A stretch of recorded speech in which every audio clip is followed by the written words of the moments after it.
سلام عرض میکنم خدمت بچه‌های گل یوتیوب. امیدوارم که حال دلتون عالی عالی باشه. خوش اومد به این ویدیو از چنل من، چنل مسی گیمر. این ویدیو میپردازیم به گان قطعی جعبه طلای بعدی و تاریخ اضافه شدنش و همچنین تاریخ اومدن الایت و جوایز اون و اینکه چجوری با کمترین مقدار یوسی الایت کنیم.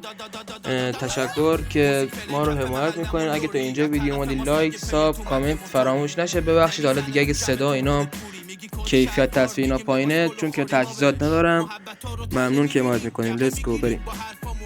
خب بچهای عزیز، لوگو الایت A17 رو داریم داخل تصویر، لباس RP1 رو داریم و موش یه دونه اسکین تیرکمون داریم کلا استفاده نمیشه. اسکین هواپیما رو داریم، هر میاره.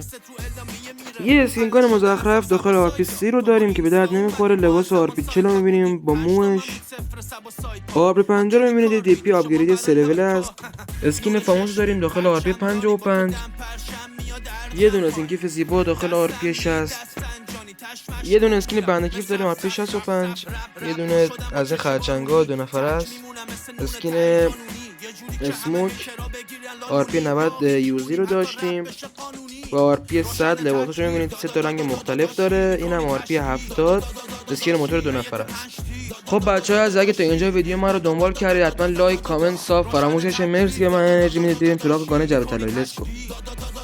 به اسکین مفصل جوکر رو میبینید داخل تصویر که تهیه خود پابجی موبایل هست. اسکین خیلی خیلی خیلی زیبا و با ارزش. اگه 120 رو جمع کردید واسه اکانتتون حتما بگیرید. دیگه گانایی که جوکر داره، لباسایی که جوکر داره، اینا خیلی این لباسای با ارزشیه.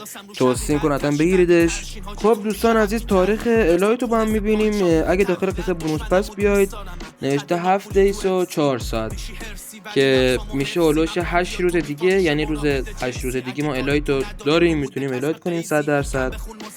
میریم تاریخ جعبه طلایی هم بهتون بگم. خب بچه‌ها اگه به تاریخ لاکی اسپین نگاه کنیم تا 20 ژانویه تشریف دارن و الان امروز شنبه 3 ژانویه است، یعنی هولوش 17 روز دیگه جعبه طلای بازی میاد. بچه‌ها از این بود از ویدیو امروز ما. امیدوارم که مورد استفادهتون قرار بگیره.